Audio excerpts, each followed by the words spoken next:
Hello dear students, welcome back to our YouTube channel push on inside together.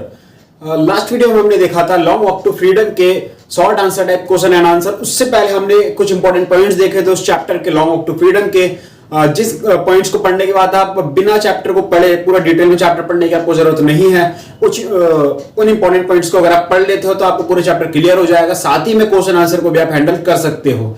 तो हमने दो videos देख चुके हैं हम पहले ही, इंपॉर्टेंट पॉइंट्स की और short answer type question and answer की। तो इस वीडियो में हम देखने वाले long answer type question and answer, जो हमारा लॉन्ग वॉक टू फ्रीडम है फर्स्ट फ्लाइट का चैप्टर नंबर 2 उसके। तो चलिए वीडियो को शुरू करते हैं।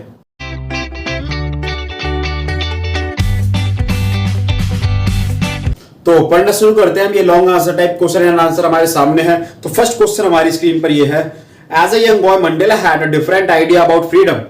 तो मंडेला बोलते हैं भाई एक बॉय के लिए, एक यंग बॉय की अगर हम बात करें, बॉय का मतलब यहाँ पे एक लड़के को नहीं बोला गया, बॉय मतलब वो सब जो अभी लाइफ में आगे बढ़ रहे हैं, मतलब बढ़ रहे का मतलब जो अभी अभी आगे बढ़ रहे हैं अपनी उम्र में, यंग टीनेज की तरफ बढ़ रहे हैं लाइफ में, आगे बढ़ते हैं ना, जैसे 13, 12, 14, 15 इस एज में जो हम होते हैं ना लाइफ में, तब एज में हम आगे बढ़ रहे होते हैं, धीरे धीरे एडल्ट बन रहे होते हैं, उस एज की बात कर रहे हैं। ठीक है, डिफरेंट आइडिया होते हैं इस समय हमारे माइंड में फ्रीडम के। ठीक है, as a boy he wanted an unrestrained life. तो वो एक यंग बॉय ऐसी लाइफ चाहता है जो अनरिस्ट्रेंट लाइफ, जिसके अंदर कोई रूल रेगुलेशन ना हो, कुछ पैटर्न ना हो कि इस तरह से चलना है, ये करना है, ये नहीं करना है, इतने बजे जागना है, इतने बजे सोना है, ऐसी कोई लाइफ वो नहीं चाहता है। वो चाहता है फ्रीडम हो, हर चीज से मैं जो चाहूँ वो कर सकूं। आगे बढ़ते हैं। But as an adult he realise that freedom was an essential ingredient for dignified life. लेकिन जैसे जैसे हम बड़े होते हैं रियलाइज होती है बात कि भाई हमको जिंदगी चाहिए, इसेंशियल कुछ इंपॉर्टेंट रिस्पेक्ट हमारी होनी चाहिए, हमारी रिस्पेक्ट होनी चाहिए लाइफ में, हम सर उठा के चल सके, हमें ये फील होता है धीरे धीरे तब हम लाइफ में आगे बढ़ते हैं। ठीक है, तब एडल्ट बनते हैं, तो हम एक रिस्पेक्टेड लाइफ चाहते हैं, कुछ वैल्यू अपनी लाइफ में ऐड करना चाहते हैं। क्या आप इस बात से एग्री हैं? तो अब डू यू एग्री लिखा है यहाँ पे, तो क्या आप एग्री हैं इस बात से? तो अब आंसर की ओर बढ़ते हैं। अकॉर्डिंग टू नेल्सन मंडेला बताते हैं अ young boy has a different concept of freedom, कि भाई एक नौजवान, एक जब बच्चा बढ़ रहा होता है, आगे एज में आगे बढ़ता है, बच्चे से बचपन से बड़ा होता है, तो इस समय उसके माइंड में बहुत सारे कॉन्सेप्ट होते हैं कि आजादी का मतलब बहुत कुछ होता है, अलग अलग कॉन्सेप्ट उसके माइंड में होते हैं। When compare to that of an adult, अगर उसका कंपेयर हम किसी एडल्ट से करें, किसी बड़े से, हम एक बच्चे के माइंड सेट को अगर उसके फ्रीडम के मतलब को कंपेयर करें किसी बड़े के फ्रीडम के मतलब से, मतलब मेरी सोच कुछ और है फ्रीडम से, और बच्चे की सोच कुछ और है फ्रीडम से। ठीक है, उसका मतलब कुछ और है फ्रीडम का, मेरा मतलब कुछ और है। अगर हम दोनों कंपेयर करें तो वो यहाँ पे देखेंगे हम।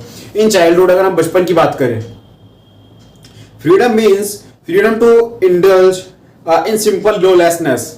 अगर एक बचपन की हम बात करें तो हम कोई भी नियम कानून नहीं चाहते अपनी जिंदगी में, ये करना वो करना, इतने बजे सोना, इतने बजे जागना, इतने बजे पढ़ना, इतने कुछ नहीं चाहते हम चाहते हैं भाई खेलते रहे, मजे में रहे, ये चाहते हैं। And being free from all responsibilities, और सारी रिस्पॉन्सिबिलिटीज से हम क्या चाहते हैं? आजादी चाहते हैं, फ्री रहना चाहते हैं, हमें कोई रिस्पॉन्सिबिलिटी नहीं चाहिए। ठीक है, a child want to run in the field, एक बच्चा चाहता है मैं खुले में घूमता रहूं, बस मजे करते रहूं।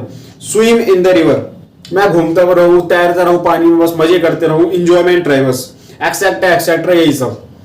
But as he grow up he realise that this is an illusion, लेकिन जैसे जैसे हम बड़े होते हैं हमें ये बात समझ में आती है कि ये सब एक इल्यूजन है, ये सब भ्रम है, कि भाई मजे ही करना जिंदगी नहीं होती, बहुत कुछ करना पड़ता है जिंदगी में अपनी एक पहचान बनाने के लिए। ठीक है, नाम बनते हैं रिस्क से। अब हमको रियलाइज हो रही है बात, हम जैसे जैसे बड़े हो रहे हैं। This is an illusion because it is not true freedom, हमको समझ में आती है बात कि ये ट्रू फ्रीडम नहीं है। ठीक है, true freedom is a condition, true freedom एक कंडीशन है, where one can walk with head held high. एक कंडीशन ऐसी, भाई हम जैसे बड़े होते हैं ना तो हमको लगता है ऐसा कि हमको रिस्पेक्ट मिलनी चाहिए साइड लाइफ में, कि हम चल रहे तो सर उठाकर चल सके। ठीक है, and lives in a world full of opportunities, और इस तरह हम संसार में जी पाए, वर्ल्ड में जी पाए कि हमारे पास ढेर सारी अपॉर्चुनिटीज है, रास्ते हैं कि हमें ये करना है, हम ये भी कर सकते हैं, वो भी कर सकते हैं, ढेर सारी अपॉर्चुनिटीज हमारे सामने है। Freedom is to have a family, मेरी ये फ्रीडम है कि भाई मैं अपने, मेरे पास एक फैमिली हो, मेरा अधिकार, मेरा हक है, ये फ्रीडम है। परस्यू अ कैरियर, मैं अपना एक कैरियर चूज कर सकूं, मुझे क्या करना है जिंदगी में, ये मेरा हक हो। ठीक है, and use one's potential in whichever way one please to do so, अगर मैं कुछ करना चाहता हूँ तो वो मैं कर सकूँ, ये मतलब कुछ अच्छा मैं करना चाहता हूँ, अपना पोटेंशियल को बढ़ाना चाहता हूँ तो वो मैं कर सकूँ, ठीक है, ये भी मेरी आज़ादी है, फ्रीडम है। In such a world there is no oppression and no discrimination based on one's colour and caste और रेस। यहाँ पे किसी की जाति को देखकर, किसी के रंग को देखकर, या फिर किसी के अमीर गरीबी को देखकर, किसी मतलब रेस का मतलब यहाँ पे अमीर गरीब कुछ भी हो सकता है, रेस मतलब आगे पीछे, ठीक है, कुछ भी, या कोई रेस मतलब कभी रेस में ऐसे तो होता है कभी आगे निकल के भी पीछे निकल गए, तो मतलब आगे पीछे मतलब अमीर गरीब कुछ भी हो सकता है। इस तरह का कोई भी भेदभाव नहीं, ठीक है, कोई भी अत्याचार नहीं हो देश में, ये आजादी है, ठीक है। आगे बढ़ते हैं। I agree with Mandela's view on freedom, मैं मानता हूँ इस बात को, एग्री करता हूँ इन सब बातों से जो मंडेला फ्रीडम का मतलब बता रहे हैं। Because in this world all are equal and no difference exist. अगर हम इस दुनिया की बात करें, इस अर्थ की बात करें, हम सब एक है, हम सब एक ही भगवान ने हम सबको बनाया, कोई अलग नहीं है कुछ। हम सबकी वही 2 आंख 2 कान 1 नाक 1 मुंह, यही सबका सेम है ना, कोई फर्क नहीं किसी में कोई फर्क नहीं है। फर्क है तो बस सोच का, जो कि हम लोगों ने हमारे अंदर डाल दिया। बाकी तो हम इस अर्थ पर आए थे तो हम सब एक जैसे थे, कोई सोच नहीं थी किसी के अंदर, सब ब्लैंक थे, सब एक जैसे थे, ठीक है। कोई एग्जिस्ट नहीं करती कि भाई सोच सबकी कुछ डिफरेंट एग्जिस्ट नहीं करता, सब एक है। True freedom and power one with courage.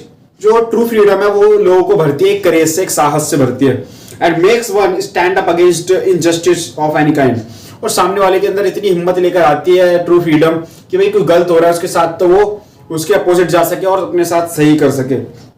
No one can they dare to तो लेके dare and individual of his fundamental rights. अगर क्या है, हम हमारे पास फ्रीडम नहीं है तो हम क्या, हमारे अंदर हिम्मत नहीं होगी, हम वंचित रह जाएंगे अपने उन सारे अधिकारों से, अपने उन राइट्स से, फंडामेंटल जितने भी हमारे राइट्स हैं, मूल अधिकार हैं, उन सबसे हम वंचित रह जाएंगे अगर हमारे पास फ्रीडम नहीं है तो। अगले क्वेश्चन पे आते चलिए, question number 2। Oppressor and oppressed are alike, there are not free, do you agree. अगर हम एक अत्याचार और अत्याचार करने वाले की बात करें, एक अत्याचार सहने वाला, एक अत्याचार करने वाला, दोनों की हम बात करें तो दोनों ही एक पिंजरे में कैद है। क्या आप मानते हो इस बात को? दोनों ही एक है, कोई फर्क नहीं है दोनों में, अत्याचार करने वाले, अत्याचार सहने वाले में। I agree both of the oppressor and oppressed are not free. हाँ मैं मानता हूं इस बात को, आंसर पढ़ रहे हैं। हाँ मैं मानता हूं इस बात को कि अत्याचार करने वाला, अत्याचार सहने वाला, दोनों ही सेम है, कोई फर्क नहीं है दोनों में। Both are robbed of their humanity. ये दोनों ही क्या कर रहे हैं, अपनी इंसानियत को खो रहे हैं। एक गलत सहकर इंसानियत को खो रहा है, एक गलत करके इंसानियत को खो रहा है, ठीक है। One lake in wide the other loses it. एक के अंदर कमी है समझ की, वो तभी तो गलत कर रहा है। किसी के अंदर समझ की कमी है तभी तो किसी के साथ गलत करेगा, है ना। और कोई ऐसा है कि भाई उसके अंदर कोई कमी नहीं है लेकिन अपनी अच्छाई को भूल रहा है वो, ठीक है। इस तरह से ये मतलब दोनों ही क्या कर रहे हैं, ह्यूमैनिटी को क्या कर रहे हैं, रॉब कर रहे हैं, डकैती कर रहे हैं, चोरी कर रहे हैं ह्यूमैनिटी की। The oppressor himself is a prisoner of hatred. जो अत्याचार कर रहा है वो एक पिंजरे में कैद है, एक पिंजरा, वो पिंजरा कि भाई हेटर्स का पिंजरा, सब उसकी बुराई, सब घृणा करते हैं उससे, हेट्रेड, ठीक है। सब लोग कोई उसको पसंद नहीं करता, इस तरह के पिंजरे में वो कैद है। प्रेजुडिस एंड नैरो माइंडेडनेस, उसके अंदर उन्हें छोटी सोच है इस तरीके की, मतलब, और वो उसी पिंजरे में कैद है अपनी एक छोटी सोच में, ठीक है। In order to make the oppressor truly free he must cleanse his heart of all these negative qualities। अगर हमको एक अत्याचारी को आजादी दिलानी है उसकी इस सोच से, इसकी इस बुराई से, तो हमको क्या करना पड़ेगा, उसके अंदर की सारी नेगेटिविटी, उसके अंदर जितने दिल के अंदर भरी पड़े नेगेटिविटी, सारी उस नेगेटिव क्वालिटीज को निकाल के बाहर करना होगा और अच्छाइयां भरनी होगी उसके अंदर। he should learn compassion and kindness, और उसको हमें दया सिखानी होगी, प्यार सिखाना होगा, ठीक है, काइंडनेस कंपैशन सिखाना होगा। He must realize that only when he can give, हमें सिखाना होगा इस बात को, उसको रियलाइज करवानी होगी इस बात को कि जब वो देगा किसी को, अपनी सच्चाई अपने अंदर लेकर आएगा, हेल्प करेगा, सपोर्ट करेगा, ठीक है। यहाँ पे he can give, can he true become free। जब उसके अंदर किसी को मतलब कुछ अच्छा करने की एक सोच आ जाएगी तभी वो फ्री हो सकता है किसी चीज से, ठीक है। When he grabs the freedom of other, जब वो किसी का अधिकार छीनता है, किसी की आजादी छीनता है, तो क्या होता है, he lives in a prisoner of greed, वो एक पिंजरे में कैद हो जाता है, लालच वाले पिंजरे में, and hatred, और नफरत के पिंजरे में, सब उससे घृणा करते हैं। He then becomes destructive of humanity, वो इस तरह से बन जाता है कि भाई वो मानवता को विनाश की ओर लेके जाता है, विनाश करता है। Only love can इरिडिकेट हेट्रेड, सिर्फ ये प्यार ही है जो क्या कर सकता है, जो दुश्मनी को खत्म करके, प्यार ही है ऐसा जो हमेशा सबके अंदर बना आजादी को क्रिएट कर सकता है। लव है जो असली आजादी सिखाता है, ठीक है, प्यार है जो असली आजादी सिखाता है। और जो तभी इस हेटर्ड मतलब ये अंदर जो हम ये अत्याचार हमारे छुपा हुआ है तभी खत्म हो सकता है, तब हमारे अंदर प्यार आएगा, ठीक है। फ्रॉम ऑपरेशन हर्ट, ये जो अत्याचार से भरा हुआ हमारा दिल है ये तभी साफ हो सकता, तभी ठीक हो सकता, तब हमारे अंदर क्या आएगा, love. In each one of us became aware of this, और हम सबको क्या होना इस बात से, एक सेकंड एक लाइन लगी, it will make him human, हमारे अंदर तो प्यार आएगा तभी हम क्या बन सकते हैं, ह्यूमन बन सकते हैं, इंसान बन सकते हैं। And then he will never ever take away from else, उसके बाद वो किसी की भी कोई आजादी नहीं छीनेगा, तब उसके अंदर प्यार आएगा, ठीक है। If each one of us become aware of this, अगर हम में से कोई एक भी इस बात को लेकर अवेयर हो जाता है, there will no place for oppression of any kind, हम धीरे धीरे सब ठीक होते जाएंगे, कहीं भी कोई अत्याचार नहीं बचेगा किसी की भी अंदर। All human being irrespective of their economic condition, सब एक दूसरे की इकोनॉमिक कंडीशन का रिस्पेक्ट करेंगे। जेंडर, कोई लड़की लड़का है कोई भेदभाव नहीं होगा, कास्ट का कोई भेदभाव नहीं होगा, धर्म का कोई भेदभाव नहीं होगा, कोई भाग दौड़ की कोई भेदभाव वाली बात नहीं होगी। Will live with respect and dignity, हम सब सम्मान के साथ जिएंगे अपनी एक अच्छी जिंदगी। Peace and harmony will prevail, और हम क्या होगा धीरे धीरे पीस एंड हार्मनी, यहाँ पे पीस मतलब शांति और हार्मनी मतलब इक्वलिटी विल प्रिवेल, हम सब में धीरे धीरे क्या आती चली जाएगी, इक्वलिटी आती चली जाएगी, शांति हम सबके बीच में फैलती चली जाएगी। And the world would become a beautiful place to live in, और धीरे धीरे पूरी अर्थ, पूरी दुनिया, वर्ल्ड धीरे धीरे एक ब्यूटीफुल प्लेस बन जाएगा रहने के लिए, जीने के लिए। अगला लास्ट क्वेश्चन पढ़ते, थर्ड क्वेश्चन जो कि 2014 में आया हुआ है, 14 में आया हुआ है। अगला question, describe the value of freedom for the human being and how it is important for growth of civilisation and humanism. अगर हम बात करें ह्यूमन बीइंग की, तो हम कैसे मतलब सिविलाइजेशन को हम बढ़ा सकते हैं। एक मिनट दोबारा पढ़ेंगे। Describe the value of freedom, हमको फ्रीडम की वैल्यू यहाँ पे बतानी है। फॉर द ह्यूमन बीइंग, हम इंसानों के लिए क्या मतलब है, मतलब आजादी का। And how it is important for growth of civilisation and humanism, किस तरह से हम सिविलाइजेशन और ह्यूमनिज्म को ग्रोथ कर सकते हैं, ग्रो कर सकते हैं, ठीक है। सिविलाइजेशन और यहाँ पे ह्यूमनिज्म को हम कैसे ग्रो कर सकते हैं, ये भी हम देखने वाले हैं यहाँ पर कि क्या मतलब जो फ्रीडम है क्या वैल्यू रखती है इन चीजों को बढ़ाने में हमारे बीच में।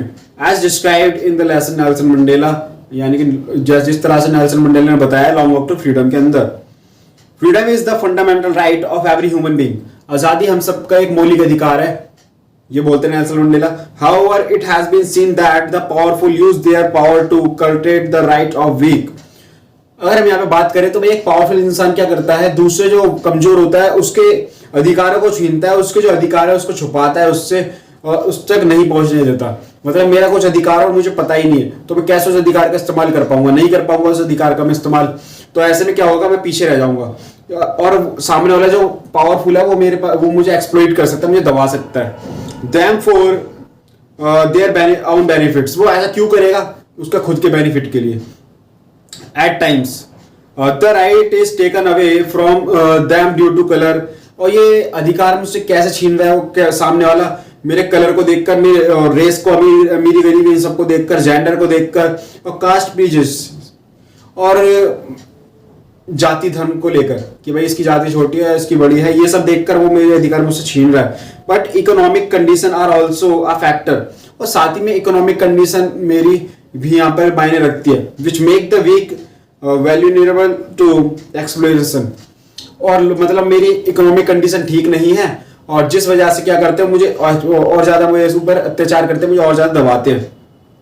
It is inhuman to exploit the treat another human being as inferior, वो बिल्कुल इस तरह से ट्रीट किया जाता है लोगों के साथ जैसे वो कोई गुनहगार है, उन्होंने मतलब बिल्कुल जानवरों की तरह उनके साथ सलूक किया था। ह्यूमन मतलब इंसानियत, ह्यूमैनिटी, इन ह्यूमन बना उसका अपोजिट, मतलब बिल्कुल अमानवीय कह सकते हैं, अमानवीय, ठीक है।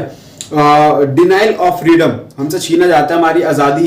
इंकरेजेस फ्रस्ट्रेशन, डिस्कॉर्ड, मतलब कलह कलेश को, Discord and violence which affected the progress of society.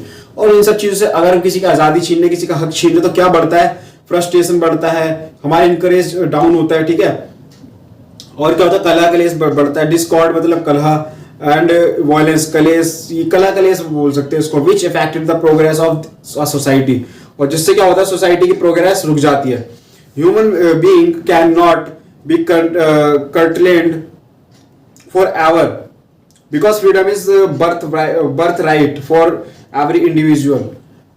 मतलब कभी ऐसा नहीं हो सकता कि हम किसी का अधिकार छीन रहे हैं, उसकी आजादी छीन रहे हैं, क्योंकि ये क्या है? हमारा जन्म से ही अधिकार है, ठीक है।